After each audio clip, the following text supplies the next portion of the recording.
Migraine ഉള്ളവരിൽ അവരുടെ gut health പരിശോധിക്കാറുണ്ട്.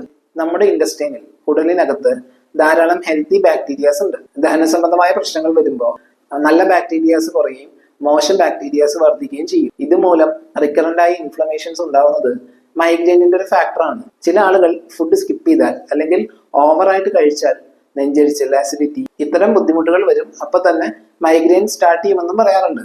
ഇത്തരം ബുദ്ധിമുട്ടുള്ളവരിൽ gastric എൻസൈംസിൽ variations വരുന്നത് കൊണ്ടാവാം മൈഗ്രെയിൻ ട്രിഗർ ചെയ്യുന്നത്. നമ്മുടെ ബോഡിയിൽ വയറിനെയും തലച്ചോറിനെയും ബന്ധിപ്പിക്കുന്ന ഒരു ഗട്ട് ബ്രെയിൻ ആക്സിസ് ഉണ്ട്. ഡൈജഷനിൽ ഉണ്ടാകുന്ന എന്തെങ്കിലും പ്രശ്നങ്ങൾ ബ്രെയിനിൽ റിഫ്ലക്ട് ചെയ്യും. കറക്റ്റായിട്ട് ഉറങ്ങാതിരിക്കുക, മെന്റലി ആൻഡ് ഫിസിക്കലി വരുന്ന അമിതമായ സ്ട്രെസ്, ഇതൊക്കെ തന്നെ ഗട്ട് ഹെൽത്തിനെ ബാധിക്കാം. പല ആൾക്കാരും കറക്റ്റ് ടൈമിന് ഫുഡ് കഴിക്കുന്നു എന്ന് പറയാറുണ്ട്. പക്ഷെ എന്താണ് കഴിക്കുന്നത് എന്നുള്ളതും വളരെ പ്രധാനമാണ്.